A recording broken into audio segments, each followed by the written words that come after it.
I'm sitting here and hearing the different debates going on from colleagues from both sides of the aisle, but I have to raise my mic and be able to talk about when a colleague from the other side is talking about history, talking about California's first people, and drawing them into this conversation.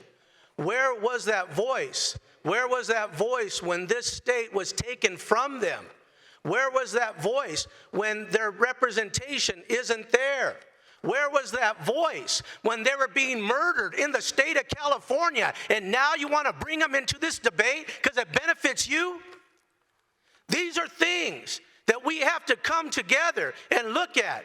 But when you start to exploit the history in the state of California and for your own gain, is the same tactics that were used when this land was stolen and murdered people of our culture to get it.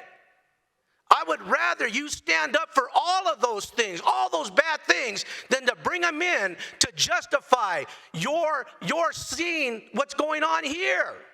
You should not, and you should be ashamed of yourself to bring in the history, because we all know in these chambers the atrocity, the genocide, the bloods that shed, and the bones that are still in the archives of many institutions in this state who still call our remains of our ancestors trophies in their backyard.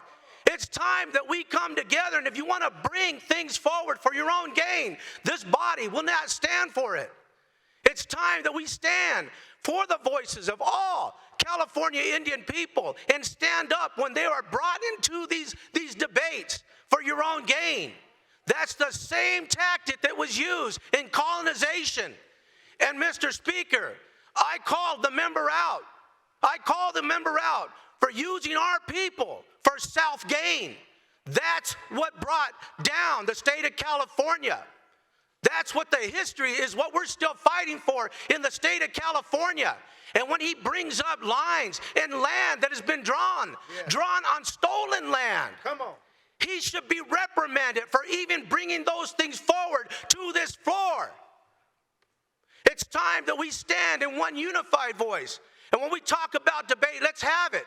But if you want to go back into history and start to look at what has happened and somehow smirk and smile about the murders that took place against our people, this body will not stand for it.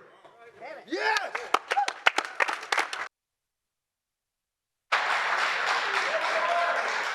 Thank you, Assemblymember Ramos.